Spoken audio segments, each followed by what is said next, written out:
Hello. Hello. Bhupendra जी। हाँ जी भैया। आचार्य विमलेश बोल रहा हूँ भैया, कैसे हो आप? मैं ठीक हूँ, आप कैसे हैं भैया? मैं भी अच्छा हूँ, परिवार सहित गुरुदेव की कृपा है, सब कुछ बढ़िया है। जी। अरे ही हो थोड़ी देर?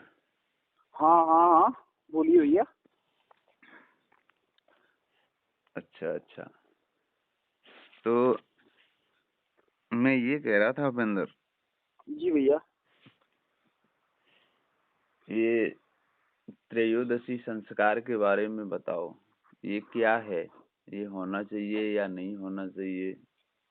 जी भैया, सर्वप्रथम मैं सभी इष्ट देवों को नमन करता हूँ और अपने परम पूज्य गुरुदेव कमलेश आचार्य जी के चरण कमलों में नमन करता हूँ। उसके बाद आपने जो प्रश्न रखा है उसका अपनी बुद्धि के अनुसार उत्तर दूंगा।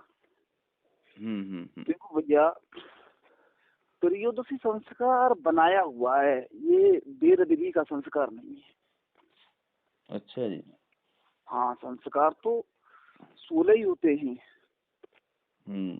ये और 16 संस्कारों के अंतर्गत कहीं भी त्रयोदशी संस्कार का नाम नहीं है। त्रयोदशी संस्कार नहीं कहते, इसको श्राद्ध कहते हैं। अच्छा अच्छा। श्राद्ध, और श्राद्ध का मतलब होता है तो जो अपने किसी बुजुर्ग की जीवन लीला समाप्त हो जाती है तो उसके उपलक्ष्य में जो श्रद्धा से किया जाता है वो श्राद्ध कहलाता है।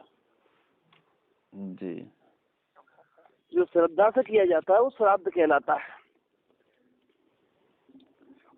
और एक पगड़ी बांधी जाती है, जो घर का बड़ा पुत्र होता है या भाई होता है उसके सर पर, तो उसका मतलब ये होता है कि आज से इस घर की जिम्मेदारी, इस घर का भार वहन करना तुम्हारे ऊपर है। जी। इसका तात्पर्य ये है। लेकिन आजकल मैं देखता हूँ कि त्रयोदशी संस्कार को लोग जबरन करवाते हैं। हाँ। जबरन करवाते हैं। यहाँ तक कहीं कहीं मैंने देखा है कि पंचायत भी बिठाल देते हैं। जी। जैसे मान लीजिए, अब किसी का पिता या किसी का भाई, किसी की माँ, किसी की पत्नी और बीमारी से इस दुनिया से चली गई जी। और हॉस्पिटल में ले गया तो 1-2 लाख रुपए तो डॉक्टर ने ले लिए। हम्म। आर्थिक स्थिति अच्छी है या नहीं है, इससे समाज को कोई मतलब नहीं है। 1-2 लाख रुपए डॉक्टर ने ले लिए और उसके बाद समाज ने पंचायत बिठा दी कि तेरा पिता मरा है, तेरे घर की शुद्धि नहीं होगी है। और बड़े बड़े ढोंगी ढोंगी लोगों ने आकर के प्रवचन देना शुरू कर दिया कि शुद्धि नहीं होगी, तेरे भी संस्कार करो।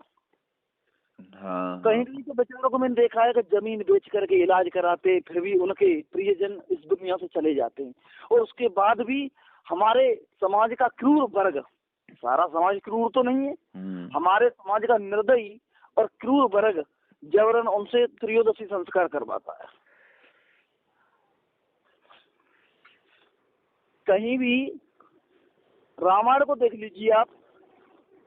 हाँ। अगर त्रयोदशी संस्कार होता तो दशरथ जी के मरण के बाद सबसे पहले भगवान राम त्रयोदशी संस्कार करते, क्योंकि बड़े पुत्र थे। बिल्कुल बिल्कुल। और अगर राम वन में थे, मान लिया जाए कि राम वन में थे वह नहीं थे, तो शत्रुघ्न करते, क्योंकि सबसे छोटे थे। हाँ हाँ हाँ। हैं? हाँ बिल्कुल। सबसे बड़े राम थे, उनसे छोटे भरत थे, भरत से छोटे लक्ष्मण थे, लक्ष्मण से छोटे शत्रुघ्न थे, तो शत्रुघ्न करते। लेकिन ऐसा कुछ नहीं था। श्रद्धा से जो किया जाता था, हैं? लोग बड़े बड़े दान पुण्य किया करते थे, गरीब बच्चों को, दरिद्र बच्चों को शिक्षा दिलाया करते थे, हैं?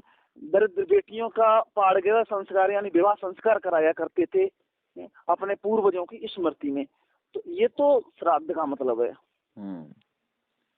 उसके बाद आ जाइए द्वापर युग में, महाभारत को देख लीजिए। अगर ये 13वीं प्रथा होती तो धर्मराज युधिष्ठिर सारे कौरवों की 13वीं करते। हाँ बिल्कुल जी हाँ सारे कौरवों की अपने संबंधियों को 13वीं करते, लेकिन धृतराष्ट्र ने भी कहा था तो सिर्फ श्रद्धा से दान किया था। बिल्कुल बिल्कुल बाकी कोई 13वीं प्रथा उस जमाने में नहीं थी। या ये 13वीं प्रथा आधुनिक पॉप लीला वालों ने बना ली है, जो बिल्कुल निंदनीय है मेरे विचार से। हमारे परम पूजनीय गुरुदेव कमलेश आचार्य जी ने एक बहुत दिन पहले करीब सन 2006 में एक गीत लिखा था। हाँ। जो संस्कार भारती की टीम में गाया था। त्यागो 13वीं प्रथा है, मृत्यु भोज कहीं ना पाया लेख में। मन में करो विचार, अगर ये मृत्यु भोज कहीं होता तो आज्ञा को ठुकराए राम फिर 14 दिन तक रोता, होती काव्य की कथा है, मृत्यु भोज कहीं ना पाया लेख में। महाभारत के बाद धर्म यदि मृत्यु भोज करवाते, मन में करो विचार को उनके सब पुरखा तर जाते, होती काव्य की कथा है, मृत्यु भोज कहीं ना पाया लेख में। बहुत सुंदर। हाँ, और अंत में कहा है कि मन को कर लो साफ मित्र, मन को कर लो साफ मित्र, ये मन ही पावन जंत्री, और कहे कमलेश सभी वर्णों की संचालक गायत्री, इसका आकलन था है, मृत्यु भोज कहीं ना पाया लेख में। तो मेरे विचार से ये 13वीं प्रथा बिल्कुल निंदनीय है और हमें इसे त्यागना चाहिए, क्योंकि इससे समाज के एक बहुत निम्न वर्ग का शोषण होता है और हमें मानव शरीर धारण करके किसी का शोषण नहीं करना चाहिए। हाँ। जय श्री राधे कृष्णा। बहुत अच्छा लगा और ये संदेश आपका हम जनता तक पहुंचाएंगे।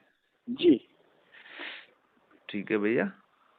अरे 13वीं के उपलक्ष्य में जो करना चाहते हो तो गरीब बच्चों को शिक्षा दिलाओ, गरीब बेटियों के शादी विवाह कराओ, ये सबसे उत्तम होगा। बिल्कुल बिल्कुल। ठीक है।